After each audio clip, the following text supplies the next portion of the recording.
Good day, everyone, and welcome to my podcast. I really appreciate each and every one of you listening to the podcast. We're now over a dozen episodes. We have a few subscribers, which shows us that we should continue to play around with this unscripted, unhinged, unrehearsed podcast covering Prince Edward Island real estate, everything PEI. So if you haven't had the opportunity yet, please take the time to subscribe. And today we don't have any co-guests. Our usual co-guest, Powerhouse Patty, is in another province today. So I didn't want to drop the ball. And I thought I'd cover basically my experience, an initial experience moving to Prince Edward Island just over 25 years ago from Southern Ontario. Moving from the Burlington-Hamilton area, probably one of my first surprises was the fact that I hired an island moving company to move my stuff from Ontario to PEI, saving an absolute ton of money because I was looking for an empty truck that was returning to the island, and I found one. And the odd thing is when he was picking my stuff up from the house, he was waving and saying hello to all my neighbors, which I hadn't talked to in the amount of years that I had lived there. And I told him to put his hands down, otherwise the psychiatric hospital would probably be taking him into a straitjacket and putting him in the hospital, because it was just seemed very odd to me to be waving at every car that was driving by as we were moving my stuff. So I moved to the island, and I've been involved in a few businesses, but for the most part, 7 days a week, 24 hours a day has been PEI real estate. Now, I remember sending out a flyer, I think it was a fax flyer back then, and I got a call from a lawyer. And this lawyer said to me, "I don't do business with people that I don't know," which just completely blew my mind because it's something I had never heard of, having dealt with thousands of clients in the course of multiple businesses. In Ontario, I never had anyone ask me who I was related to or who I was. So that blew my mind. It made me aware of the fact, and it was further edified by a psychiatrist client of mine, that there's certainly different, how would you say it, cultures, even as far as not just Ontario, but as close as Moncton, New Brunswick, or Halifax, Nova Scotia, in that they all have their own cultures. And one culture that I found interesting with PEI is it's like living in a small town and everybody knows everybody, which can be a good and a bad thing depending on how you conduct yourself. All in all, I find it a good thing. And sometimes you want your ambiguity. Well, that's what the country is for. Now, other little facts and figures and quirks about the island is, the basics are you're on an island that's 135 miles long approximately. If you go up west, they refer to it as up west. If you go east, they refer to it as down east. And of course, the middle is everything in the middle. Now, there is things that differentiate one area from the other. And like all provinces, we have the center of the universe. In Ontario, it would be Toronto, probably followed by Ottawa, most mainly Toronto. And in PEI, it's Charlottetown, naturally, because it's the biggest city, seconded only by Summerside. Summerside is different from Charlottetown in many ways, and it's basically the product of the mayor, Basil Stewart, which ran the place for many decades and has since retired. I don't know if he's coming back or not, but they do have a new mayor recently. So up west would be the most rural part of PEI, and down east, comparatively speaking, would be more populated, but still very rural and sparse. There's certainly more roads and easier access to Charlottetown, and the values are higher.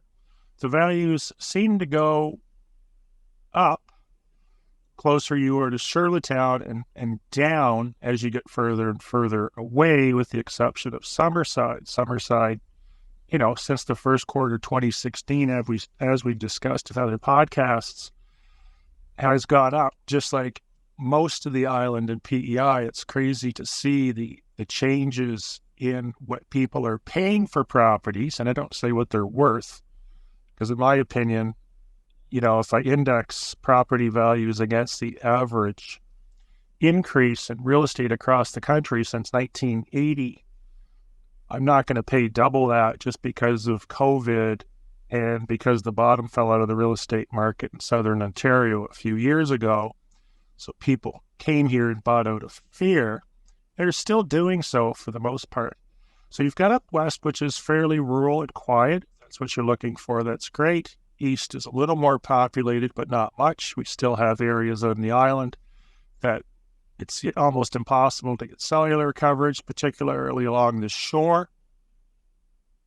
There is a mandate to get fiber optic into each and every house. In the meantime, we have Bell Cellular, LTE, 5G. We've got a number of private wireless systems on the island, and we've got Eastlink supplying high-speed internet as well. Internet, having become as popular as probably water and electricity, is something a lot of people are looking for. And obviously, if you're getting into a rural area, it might be more difficult to find.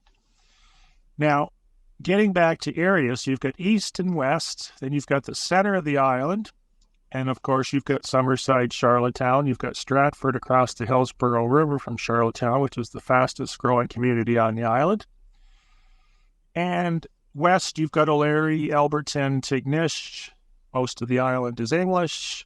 There are, out of Abrams Village, Tignish, Surrey, those would be your only French areas of the island, but for the most part, it is English. It's been called a number of different things.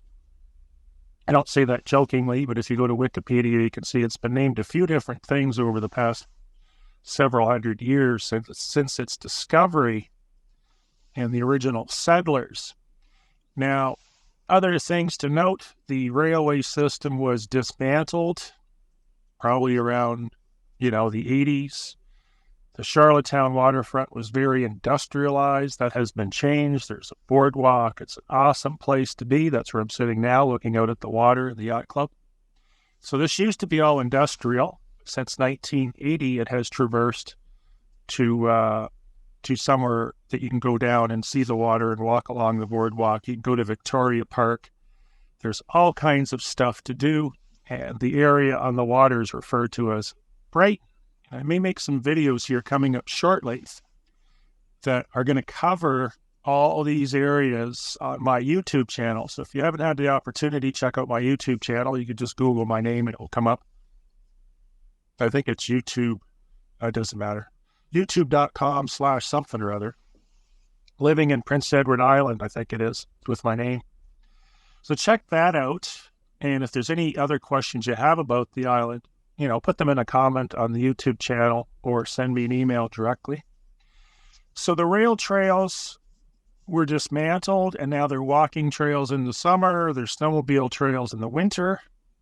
I believe you have to be permitted for snowmobiles. ATVs aren't typically allowed on the trails, although they are trying to gain permission to do so.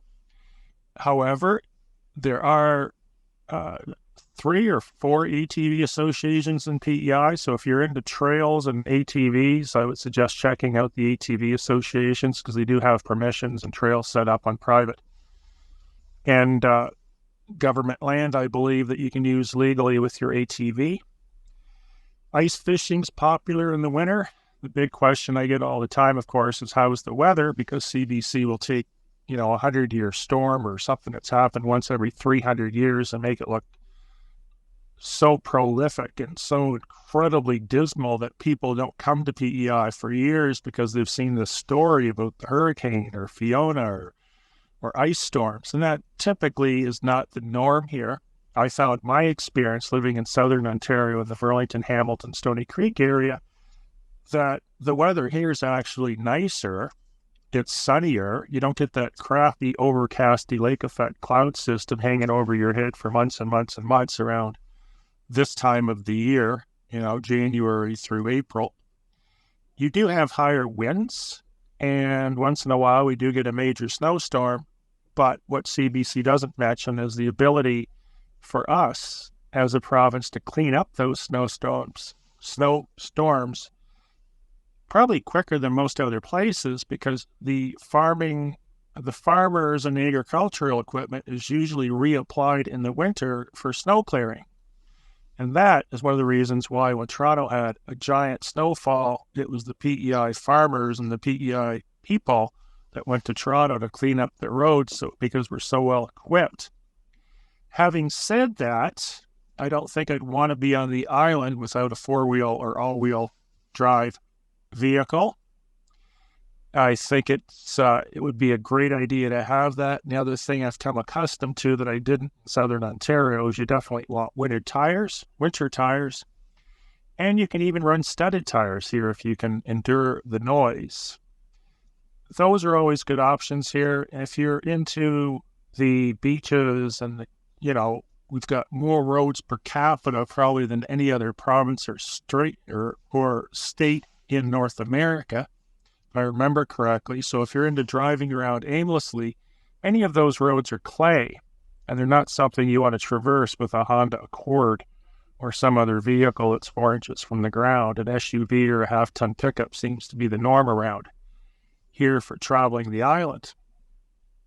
Other things, government services are all under one badge, which is Access PEI. So whether it's a health card or it is social assistance or motor vehicle, it's all Access PEI. These centers are located all over the place. Charlottetown, there's the newest one. It's in West Royalty Mall, which is probably the best place to go to if you're in the Charlottetown area, because it's undiscovered.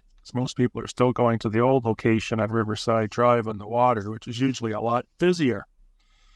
So when you move to the province, if that's what you're doing, Access PEI will be the people to talk to get your driver's license, your health card, any building permits for anything you're building with reference to real estate, and other comments. Healthcare. A lot of people ask, how's the healthcare system? Well, it's a socialized system right across Canada. So you can Google that, and I'm not here to voice my opinion on the healthcare system, but from what I hear from people that are in the profession, in the province, and have seen other provinces, they've said it's probably not the best healthcare system in the country. But there's great news. They have appointed a new CEO for healthcare, and I think with his help, they're going to turn this thing upside down, recreate it, and get things running a little more efficiently than they have been in the past.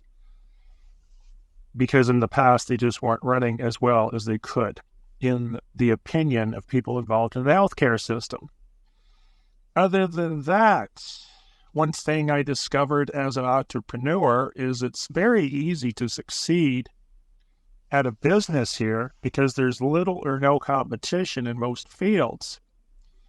You take, plumbing, for instance. You go to a yellow page phone book back when we had them for any major city in Ontario, there'd be 50 pages of plumbers. Some of them, if they didn't show up within a half an hour, you would receive no bill. It's pretty competitive. That's pretty aggressive. In PEI, regardless of what you're doing, chances are you'll do well at it, as long as you have the basic understanding of marketing, advertising, and business.